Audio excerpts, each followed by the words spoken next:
you are constantly looking at set of models which are coming in. AI is a collaborator. It cannot be a creator for you. You have to be the creator.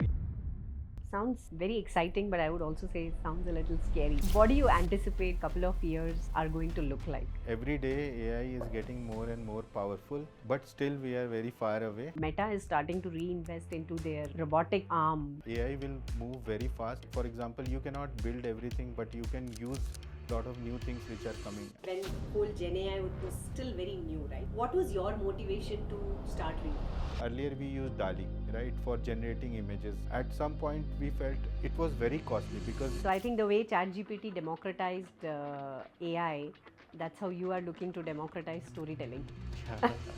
The main reason of us creating ReelCraft was that... Today's interesting discussion, we touched about a lot of things in terms of what is the difference of building a traditional software product versus an AI product? What goes behind the scene while optimizing the infrastructure for building an AI product? What are the trade-offs that an AI product builder needs to do between open source models or closed source model? Speaking about agentic AI use cases, and we spoke about how does one evaluate which is the right model for their product, and all about data privacy and content ownership.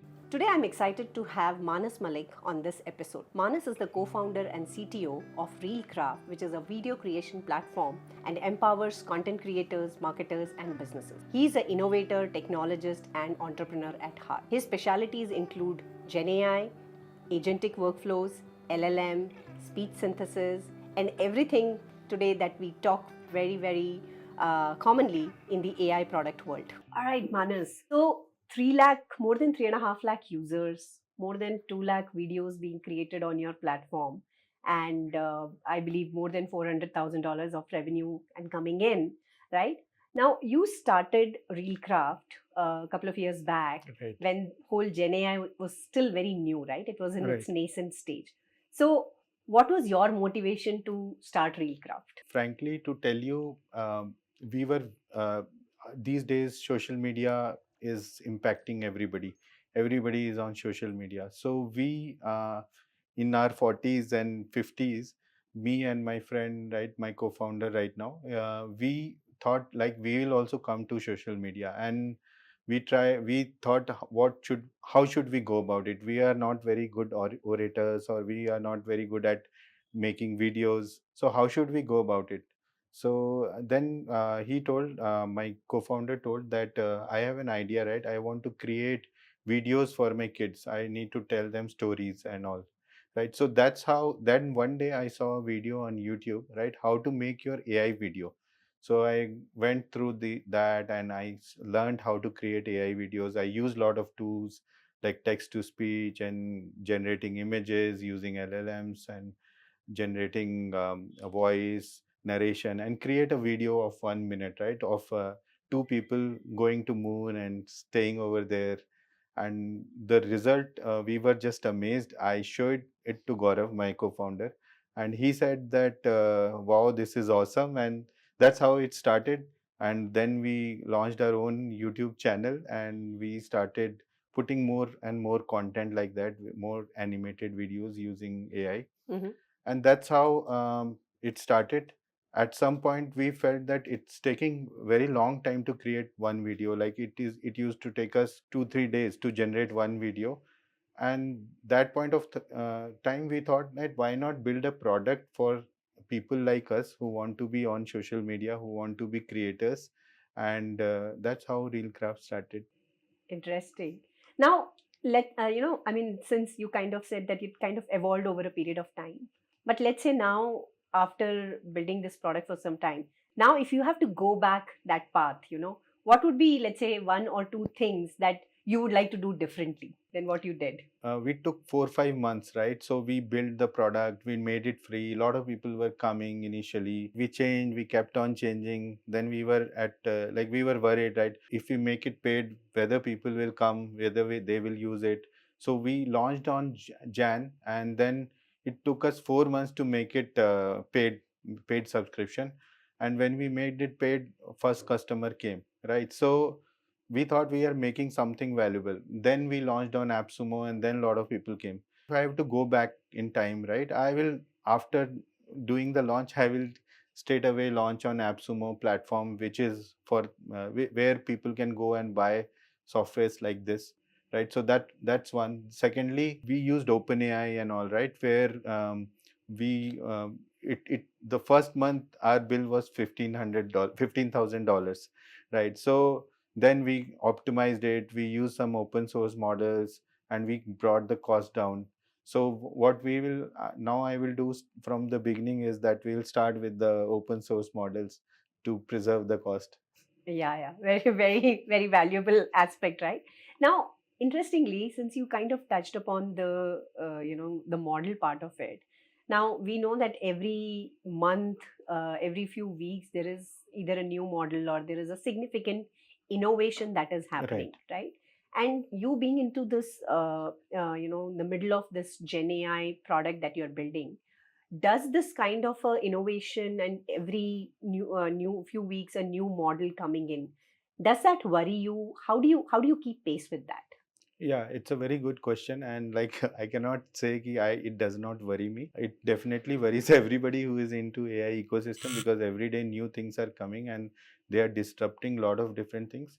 But the thing is, you have to keep in mind that AI will move very fast, and you have to be on it. You have to keep working on the problems you are solving, right? And you have to be open to change, open to new models, which, like for example, you cannot build everything, but you can use a lot of new things which are coming, and you can provide the users with the latest technology by integrating whatever new is coming.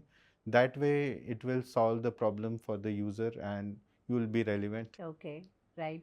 So how, you've built products for a very long time. Building traditional products versus building AI products, what has changed? Yeah, so that's also a very good question. Traditional products, traditional softwares, they are very deterministic, right? One of the core area is you need to work on retention, you need to provide value. But here in AI, apart from those things, you need to work from additional things. Like for example, in AI, the output is not consistent, right? So it is probabilistic. It will not match every time the user's expectation. So you will have to have UX handle a lot of things which are not possible. Then testing is very difficult over there, because what is the correct thing? You cannot automate testing over there. So there will be always human in loop. Another point is that you have to keep the cost low, because if you are using AI, especially Gen AI, then you are using GPUs and all, right? So the cost per usage has to be down to for you to be relevant, because user doesn't know what model is running on which machine, right? They want value, right? So you have to continuously optimize your usage. So these are the three things which are totally different from how you work in a traditional industry. Absolutely, absolutely. I mean, I can't agree more than, especially the explainability part, where, Right. as you said, every single time I use it, I might get a slightly different answer. So, how Right. do you make your users aware that why is it giving that answer? And also, especially a lot of products, you want to understand from users how close is it to the expectation. So, you need to constantly get the feedback, Right. course correct it, or maybe exit gracefully, Right, right. right? For example, one example from my use case only, right? You tell the LLM to provide you a story and a narration and some scenes, right? Now, if scenes are not there, it will crash in the next level, right? Whereas you have asked the LLM to provide you all those. So you need to put an iteration back that if those things are not there, call it again.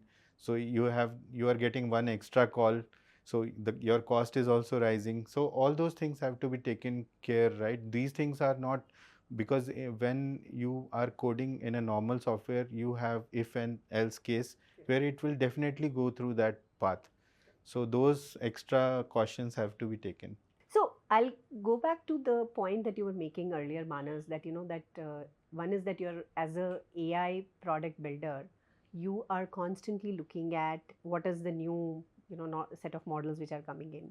You're constantly looking at optimizing the usage. You're Right. constantly keeping an eye on the cost. So how do you kind of balance a lot of these different aspects, as well as making sure that your users are getting a good experience, So how does your day look like, and how do you kind of balance between these multiple things?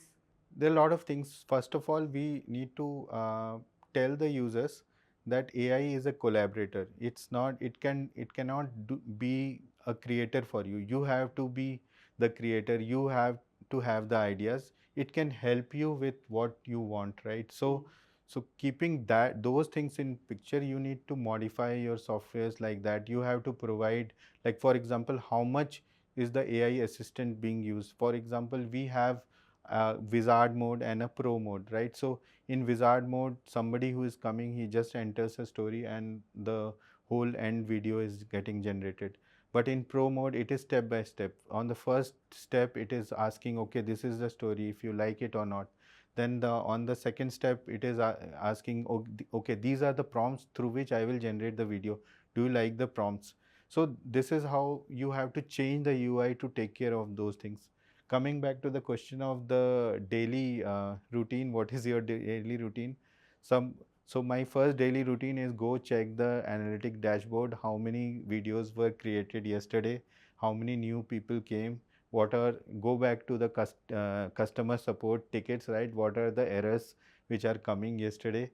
And then based on that, then go to the Discord. We have a very active Discord channel where users are posting pictures or posting videos what they have created, and also complaining about, oh okay, these are the problems, and suggesting these are some new features which you have to implement.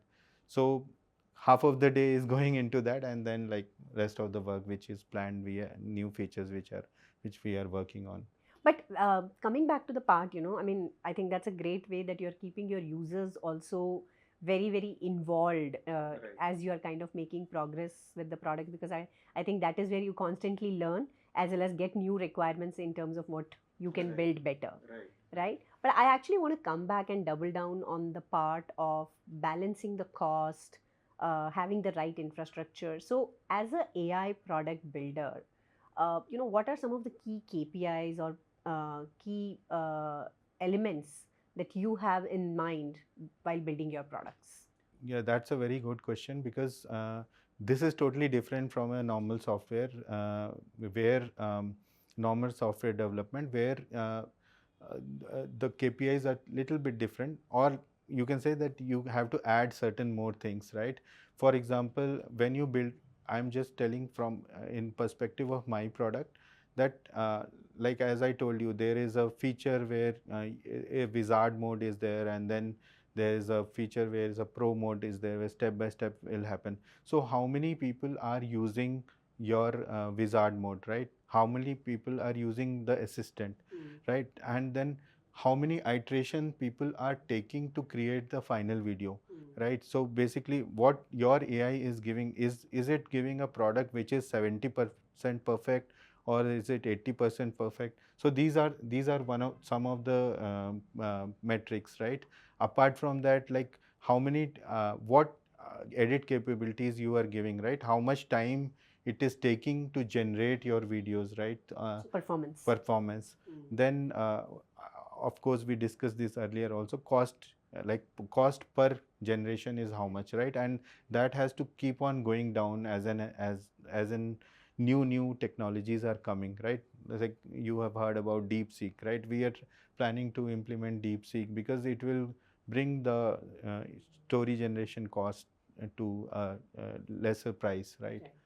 We have, in fact, if you think from that perspective, we have at one point we were paying around 500,000 sorry, $5,000 monthly to OpenAI, but now it is like less than 500. So because we have introduced Llama, we have introduced other open source model which are costing us less.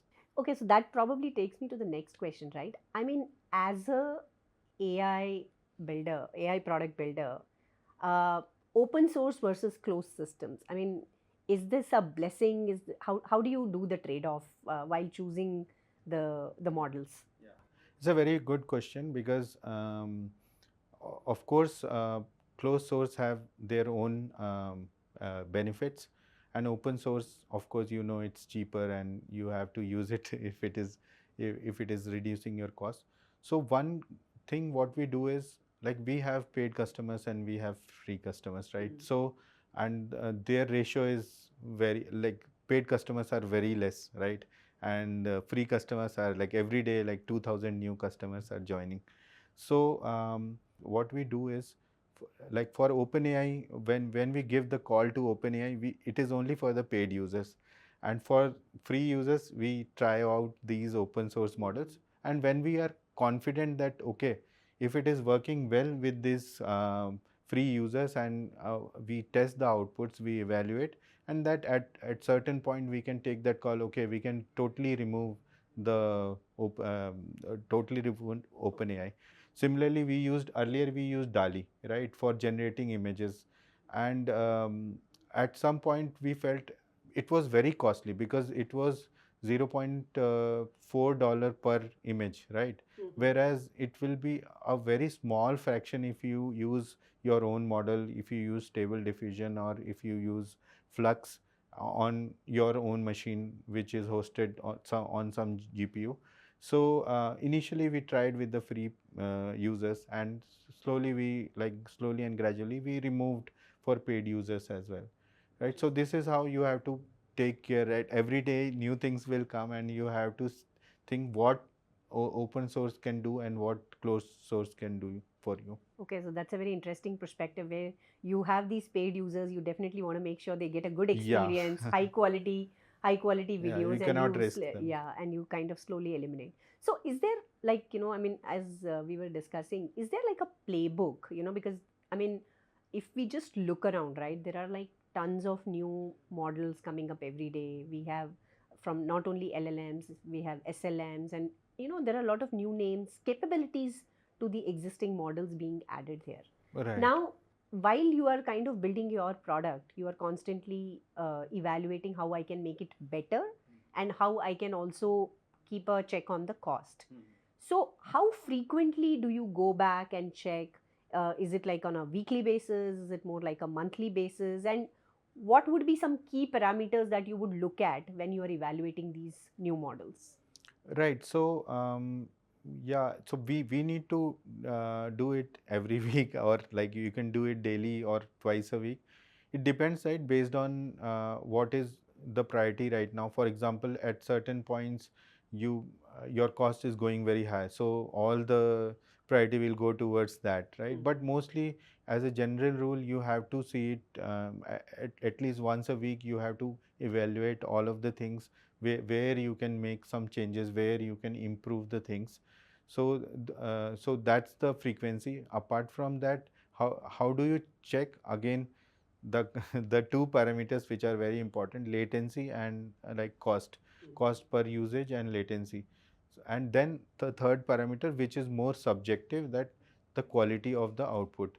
So quality, and it's not very straightforward. Of course, you have to do lot of trial runs, and then you can say ki, if it is working well, because lot of time a very small thing, it will, you will not notice, and lot of time we have done, right? For example, we put llama, and we used the same prompts for llama for generating some stories, but a very small difference was there, and which was not evident, but later on when we saw, okay, this is something, so we then reverted back. For paid users at least, we revert back to the original thing. So these three parameters, right? The cost, the latency, and the quality. If these are the topmost. Apart from that, there are a lot of evaluation parameters for LLMs, right? If you are trying to generate code, then something will work better. If you are trying to generate some like reasoning, it will be some other parameters will be better. So those kinds of tests are also available, and benchmarks are there. Right. Okay, actually, since you talked about, I think those were some very well, elaborated parameters. I want to kind of speak a little bit more around the quality part of it, right? I mean, your product is primarily used by content creators, marketers, businesses, right? And so, how do you do this balancing between, high quality images or videos that they are looking to create versus what sometimes the AI generated images might have limitations, right? So Right. how do you do that balancing, especially with your user personas? Right. So it's a very good question and it's a very difficult one. Because balancing is very difficult because user will expect Pixar quality video getting generated, but the main reason of us creating ReelCraft was that we are not creating a toy story. We are empowering users who have just an idea and just something in their mind, and they want to see their first cut, right? What if I want to make a video on 5 benefits of, like, let's say moringa, right? So generating a video for them, it is a costly affair. You need skills, right? If you want to generate an AI video, of course you will need skill. Even if you want a normal video, then also you need a lot of editing skills and all, right? So here the what we need to educate our users is, while the quality is generating quality takes a lot of time, here you have an advantage of time, right? You have an advantage of skill and you have advantage of resources. So you have to balance based on that. So that's why we also have provided edit features. We have provided features where you can add your own videos, or you can add videos from, you can put in something which is available outside and you can add to it to make enhance it more. But of course this is like generating at a fraction of a cost than what a normal video will. So it will always have a limitation, but as the technology grows, these quality of these videos will keep on going up and up. So I think within the, so this education part which you're talking about, within the product also, are you kind of making them sensitive to the fact of what to expect from the product, or is it more outside the product that you're making them aware? Inside the product also, like for example, we have added lot of features. We have also added like a blank canvas, lot of where you can keep on adding. We will not generate the story for you. We will not generate the images for you. You can start by adding your own prompts. For example, in our product, most of the time you will generate a video of more than like few seconds, right? 45 seconds to 1 minute. But there are people who have created 40-minute videos as well, right? For those users, right, they know how to use it, then they keep on adding more and more scenes. For them, we have also extended features where you can, so this idea we got from them, okay, they want a longer story. So we have added a button where you can extend the story, then it will create another story and it will again generate. So we have started and in the app also, a lot of time we have we show them, like for example, this is a story, so you can extend it. This is a biography, you can extend it, but this is a travel blog, you cannot extend it. So some of the things we have added, but of course a lot of the education happens over Discord as well, or through YouTube videos. Okay, so you kind of leverage multiple touch points and give them a lot of free hand to them to decide how they want to build it. Sure. Yeah. Okay. And what happens to the, yeah, that is another area, right, where we talk about responsible AI, right? So given that, whatever from a creativity perspective, whatever they can imagine, so do you put some kind of a guardrails in terms of what kind of images that they can generate? Yeah, we have the guardrails are there, and we have also put all the models what we use. They also have their own guardrails where when you generate not NSFW images, or from the story perspective only, whenever you enter anything which is NSFW, not safe for work, it will reject it. And then somehow because again it's a probabilistic thing, sometimes it will not, it will go through, right? Because it will not be able to detect the context, whether it is a not safe thing or not. So then a lot of times it will detect at the image level or generation level of the images, where we have specifically put the, so there is something called negative prompting in the image domain. So there we have put a lot of negative prompting over there. So do you believe this kind of, not safe for work or whatever are the guardrails that needs to be put, is it the responsibility of model LLM owners, or is it more the applications that they should take care of it? I think it's a combined responsibility of everybody, and of course for the users as well. I mean, you cannot, like, you can always break the system and try to get in, and there were certain incidents where people were trying to create, and it failed, and then they like wrote a bad review that I am trying to generate, it was not generating. We got some bad reviews on AppSumo, but then we have to tell AppSumo he's trying to generate NSFW content, and that's why it's failing. So of course it's everybody's responsibility, right?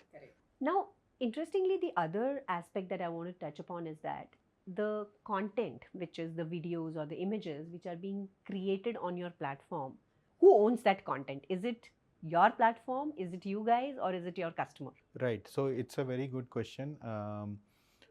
See, the content getting created is not owned by the LLM company. It's not owned by us. It's owned by the content creator. But what we have done specifically is we have marked the content as public by default. Mm-hmm. The people who have paid for the subscription, they can make it private. So then this content will not be available for anybody. But for others, we want to add a discoverability feature what others are making, right? So if you have not marked it private, then it will be shown to you. But we don't claim to own those are generated by the users, and it's for them. And are there any, what would be your advice for data privacy aspects that people who are creating AI products, what are some of the things that they need to be watchful for? Right, right. It's a good question. In our context, doesn't matter so much, but specifically if the company is financial company or a company where your personal data is getting used, right? So, because a lot of people are worried that if I pass my data to OpenAI, whether they will use it for training or not.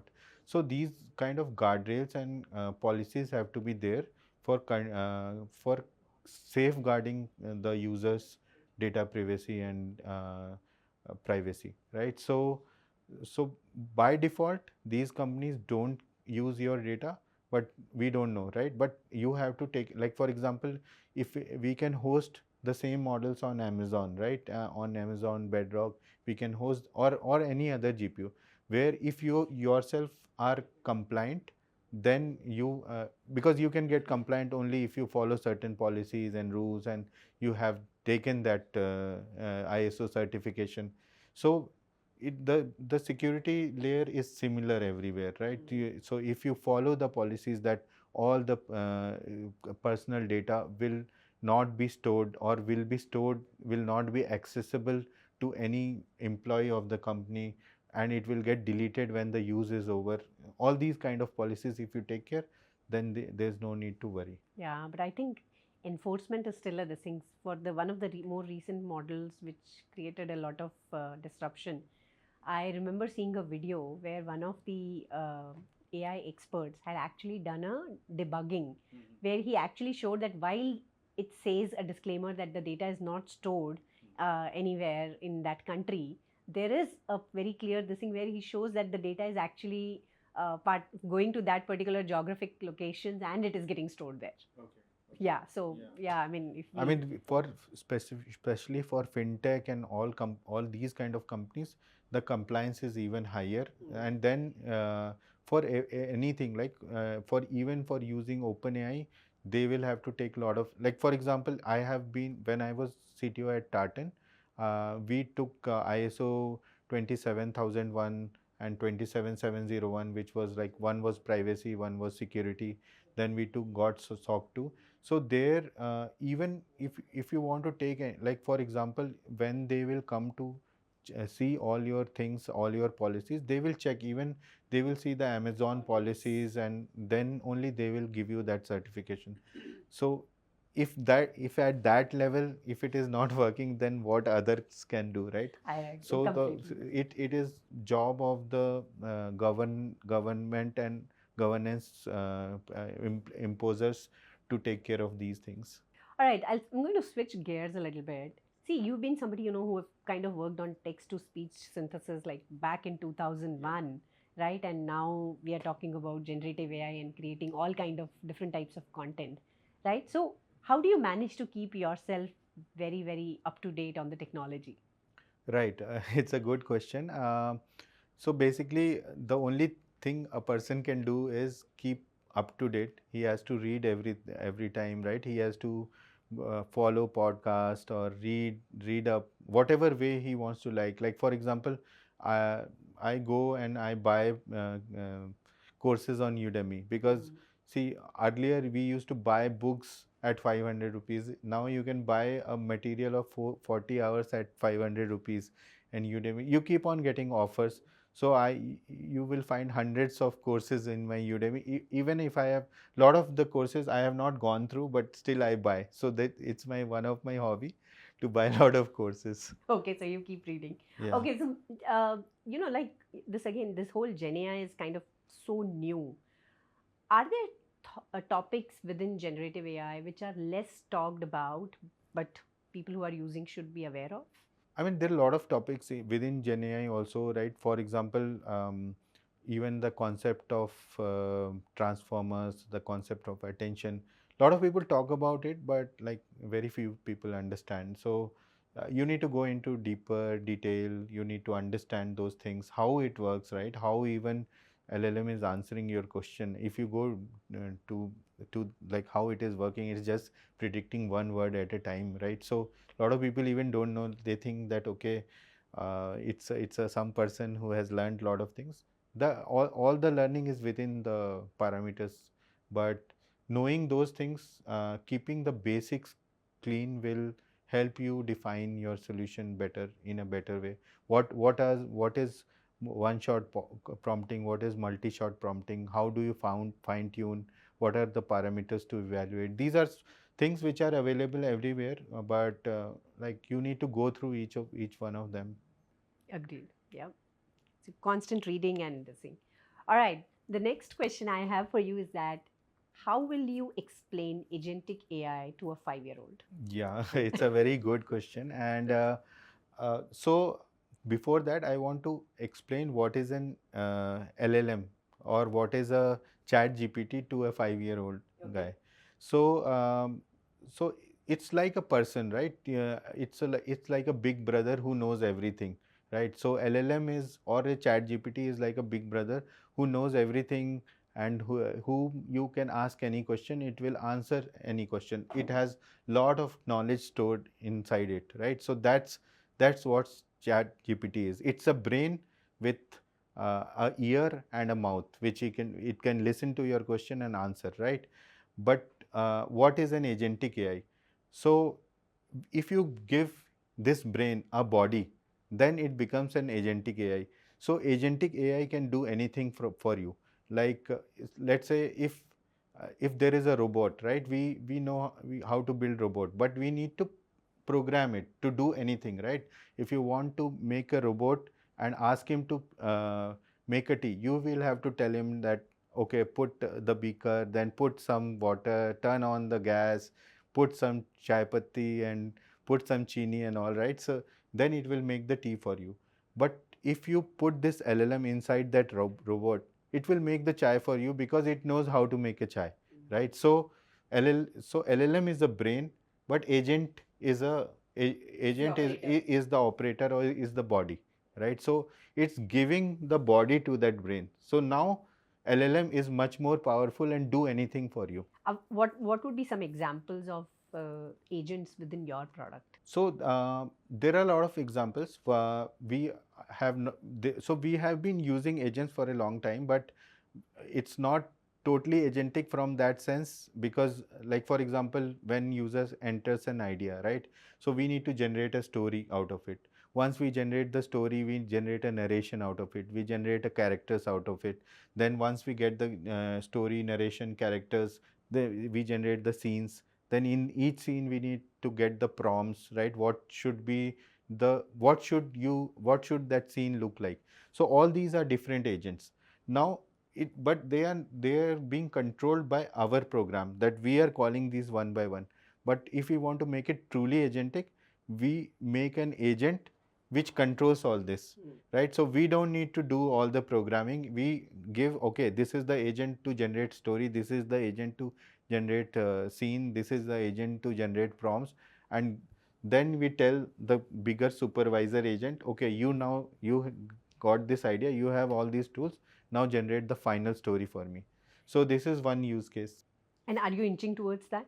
Yeah, we are moving towards that. Another one use case is like, for example, when we launch on AppSumo, users are asking a lot of questions, right? So when users are asking a lot of questions, we have to be up because it's there 24 hours, right? So we are keep on answering those questions. There are thousands of questions.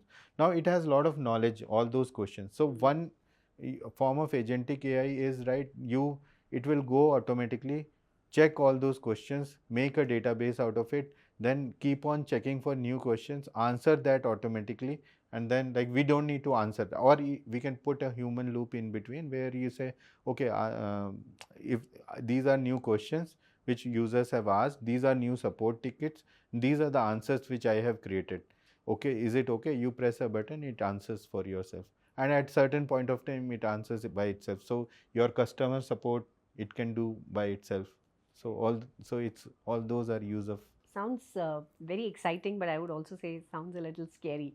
What do you what do you anticipate, next couple of years are going to look like? Yeah, so it's pretty interesting because every day AI is getting more and more powerful, but still we are very far away. So newer tools keep on coming, right? When we were walking, the car came and we said, okay, it like we can reach anywhere, any point of time. Aeroplane come. So new products will come and they will enhance our productivity. And I think we are very still far away when AI will take control. The AGI will become the norm. Yeah. In fact, one of the things which I was reading today morning was that I think Meta is starting to reinvest into their robotics arm. I think was something that I was reading, right? So not only in the application layer but also in the robotics layer, we probably see a lot of influence of this to become more mature as an industry. Right. See, everything will become a tool, right? For example, people will become more efficient. What it used to take 10 developers to develop, it in future might be 2 developers will be doing that. So everything will become more and more mm, uh, efficient, and you will have to work more towards other things, right? More at a higher level, think more deeply than doing the manual jobs. Going back to this aspect of the open source, now if everybody has access to open source models, then how does one build a defensible product? What will be their moat, when you're building an AI product? Right, it's a very good question and a very difficult question to answer. Even like when we go to investors, a lot of investors ask this question. So the thing is that everybody has the same models, right? So you have to you don't have to worry about moat in the beginning. You have to focus on the problem you are solving. It has to be very narrow because if you go vast, it will be difficult. So pick up a narrow problem, try to solve it, try to get customers, and see if those customers stick, and try to solve the problem for them so that it works for them. And then when you have certain customers, they are paying you. At that point, when you get funding and all, right, then you can work on your own models. But in the beginning, moat is a very difficult question to answer, specifically in AI, unless you are building your own foundational model. But if everybody tries to build the foundational models, who will do the distribution? No, that has been some wonderful insights into this, and probably I want to close this asking, if you had to name one of your favorite AI product, what would be? I think ChatGPT is the Universal. universal, because that's how everybody came to know about LLM. And apart from that, after that, lot of new things came, Right. but that was one change in the uh, history, Correct. right? It has been a pivotal moment. Yes, and before that, the introduction of the concept of transformers. Correct. Right. That's right. That's right. Yeah. So I think the way ChatGPT democratized AI, that's how you are looking to democratize storytelling. Yeah. Thank you so much, Manas, Thank you. for this Thanks for inviting. very, very insightful conversation. Thanks for being here.